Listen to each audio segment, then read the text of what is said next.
Tráfico de drogas, produtos falsificados, pirataria ou até mesmo exportação de trabalhadores para o exterior. Parece que a Coreia do Norte faz dinheiro de uma forma não tão correta. Sente-se e relaxe. Hoje vamos dizer como a Coreia do Norte ganha dinheiro. E não é exportando pães.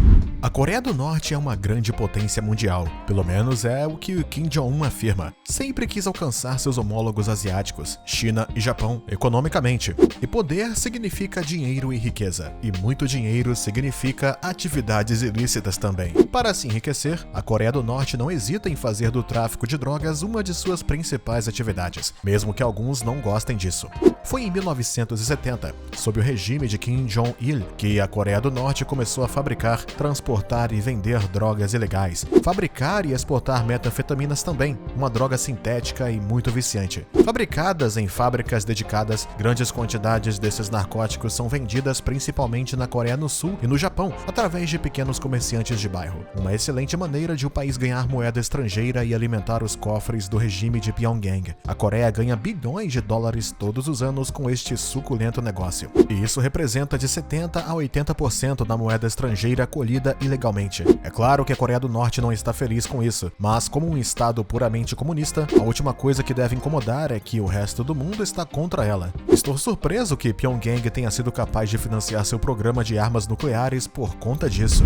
Kim Jong-un sempre fez o que queria em seu país. Isso não é segredo. Portanto, não são apenas algumas atividades ilícitas que se interpõem em seu caminho. Para garantir uma renda sólida para o país, o líder incentiva o crime cibernético. Sim, pode parecer chocante para você, mas não para ele. Basicamente, ele não hesita em se ajudar a si mesmo fora do bolso de outras pessoas usando sua arma mais formidável. Gênios do computador. Ele recruta os melhores hackers das universidades do país. Entre 1.600 e 6.000 hackers trabalham em programas de golpes online ou em sites de apostas ilegais. Pequenos truques de rotina, mas seus maiores sucessos foram principalmente o hacking da Sony Pictures Entertainment, o lançamento do malware WannaCry, que infectou 300 mil computadores em 150 países em 2017 e ainda mais grandioso, um verdadeiro golpe de mestre, o cyberbloqueio do Banco Central de Bangladesh, que lhes rendeu a soma de 81 milhões de dólares. Se diz que em 2016 e agosto de 2019, a Coreia do Norte teria ganho mais de 2 bilhões de dólares com estes ataques a bancos e moedas criptográficas. A propósito, Kim Jong-un rouba várias centenas de milhões de dólares em moedas criptográficas todos os anos.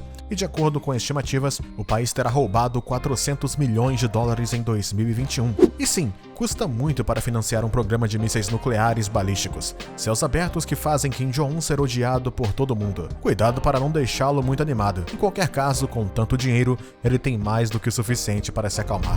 Agora que está envolvido no tráfico de drogas e no crime cibernético sem esconder muito, a Coreia do Norte decidiu que precisa alinhar ainda mais seus bolsos e desta vez aproveitou sua classe trabalhadora. Todos os anos, milhares de funcionários são exportados para o exterior, principalmente para a China, Rússia e Oriente Médio, para trabalhar em empresas têxteis de construção civil ou madeireiras. Todas estas empresas são cúmplices do Estado. Por que cúmplices? Porque, simplesmente, os funcionários trabalham em condições desastrosas durante 20 horas por dia, sem um salário ou nem sequer um salário. Vamos dar um pequeno palpite. Quem embolsa o resto e quem fica com a parte de leão? Não é difícil adivinhar. Kim Jong-un tem o maior salário de todos.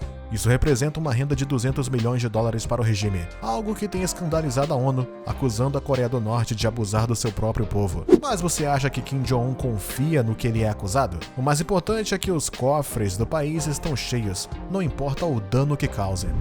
Após a Guerra da Coreia, a economia norte-coreana estava em um estado de agonia. Isso levou o líder a buscar ajuda de outros países comunistas para se recuperar. Assim, o país começou a retirar dinheiro de vários estados do bloco comunista nos anos 90, como por exemplo a União Soviética, a China, a Bulgária e a República Democrática Alemã. Isso permitiu que o país se reconstruísse e ao mesmo tempo ultrapassasse a Coreia do Sul em termos econômicos. A Coreia do Norte aproveitou a generosidade dos países socialistas e o hiato entre eles para para extrair concessões econômicas da China e da União Soviética. Assim, o país conseguiu sobreviver na década de 1960 e se tornou a economia mais forte da Ásia, depois do Japão, com o apoio das repúblicas socialistas que conseguiram aço, máquinas e locomotivas norte-coreanas em troca de petróleo e grãos. A taxa de crescimento anual excedeu 25% nos 10 anos após a Guerra da Coreia. Embora a economia do país tenha sofrido muito, é preciso acreditar que a Coreia do Norte foi capaz de se agarrar à corda certa e se salvar.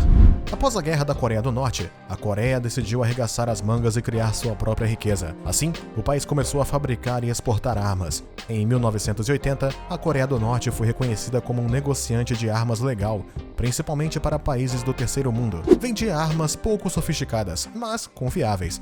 De fato, durante a guerra Irã-Iraque, ela forneceu 90% das suas armas aos seus aliados iranianos e embolsou 4 bilhões. O país então passou por uma grande expansão de tecnologias nucleares e antimíssil. Em 2001, as vendas de mísseis totalizaram 560 milhões. Em 2006, o país testou armas nucleares e mísseis balísticos em países como a Birmânia, Síria e Irã. Como sanção, a ONU decidiu proibir ou pelo menos limitar a exportação de vários tipos de armas, incluindo armas pequenas. A Coreia do Norte, que não é de se seguir ordens, estava muito infeliz com esta sanção. Finalmente, o Estado construiu uma extensa e complexa rede de venda de armas, utilizando principalmente empresas de fachada. Como resultado, a aquisição, comercialização e venda de armas, equipamentos militares e a exportação de armas tornaram-se uma das principais fontes de divisas da Coreia, apesar das proibições. Eles traziam cerca de 100 milhões por ano, o que se soma às enormes somas ganhas com a exportação de outros produtos como carvão, ferro, areia e cascalho, e produtos como óleo de soja, frutos do mar e têxteis, que o país vende legalmente. A Coreia do Norte depende muito do turismo para alimentar seus cofres. É um setor econômico importante, apesar de ser altamente regulamentado. Para atrair turistas a cada ano, a Coreia do Norte promove suas paisagens naturais e seu rico passado histórico, cujos restos mortais estão listados como patrimônio da Unesco. Desde que chegou ao poder, Kim Jong-un fez do turismo uma força nacional ao adotar uma atitude diferente dos seus predecessores. Ele investiu capital em projetos turísticos, permitiu o acesso a áreas anteriormente proibidas, promoveu atrações e atividades turísticas e etc. Em 2019, 350 mil chineses e 5 mil ocidentais foram para a Coreia do Norte, o que contribuiu muito para a entrada de divisas estrangeiras no país. Embora sofra com as sanções econômicas da comunidade internacional, o setor do turismo não é afetado. Pelo contrário, ela também ajuda a influenciar a opinião estrangeira do país, que é membro da Organização Mundial do Turismo desde 1987. Eles não fazem tudo ilegalmente. Não acredite nisso. Após os testes balísticos e nucleares da Coreia do Norte e o Conselho de Segurança da ONU terem adotado fortes sanções contra o país, proibindo exportações, Kim Jong-un decidiu não se deixar enganar. É possível para a Coreia do Norte desistir das exportações têxteis, que por si só representam uma importante fonte de divisas. Entre os países parceiros, a China fornece a matéria-prima, que é transformada em roupas ou bens de luxo nas fábricas norte-coreanas com mão de obra barata. Na verdade, a indústria têxtil é uma das principais exportações da Coreia do Norte, com receitas de quase 750 milhões de dólares. O país está acostumado a exportar para a China e Rússia. Esta sanção, se mantida, pressionará o Estado norte-coreano a longo prazo. Isso, sem dúvida, pressionará o líder, que não deve fechar uma de suas muitas torneiras de divisas. Embora já tenhamos falado sobre o tráfico de drogas, que traz quantidades enormes de dinheiro, o regime norte-coreano pensou em outro tipo de tráfico. O país começou a traficar produtos falsificados, cigarros falsos e dinheiro falso, também como produtos proibidos como chifres de rinoceronte, minerais ilícitos e diamantes. O país vai mais longe, exportando comprimidos de Viagra falso. E todo esse tráfico é gerenciado pela Divisão 39, uma organização secreta do governo norte-coreano que utiliza funcionários militares, burocratas e membros do corpo diplomático para organizar a fabricação e distribuição de bens criminosos e supervisionar todas essas atividades ilegais. Bem, já que estamos falando sobre isso hoje, não é segredo que a Coreia do Norte trafica em tudo o que pode ser traficado, e é uma coisa regular por lá, por isso está um pouco queimado. Mas como tudo isso faz muito dinheiro, duvido que o regime se importe muito com isso. Anteriormente falamos sobre os trabalhadores norte-coreanos que o Estado envia como escravos para outros países para ganhar dinheiro. Bom, a Coreia do Norte decidiu manter uma pequena parte dos seus funcionários. Antes de 2016, o país possuía uma zona industrial com uma área de 66 quilômetros quadrados, próxima à fronteira com o sul. Esta zona era o lar de dezenas de empresas sul-coreanas que empregavam empregavam 50 mil trabalhadores do norte. Pode-se pensar que isto foi generoso da sua parte,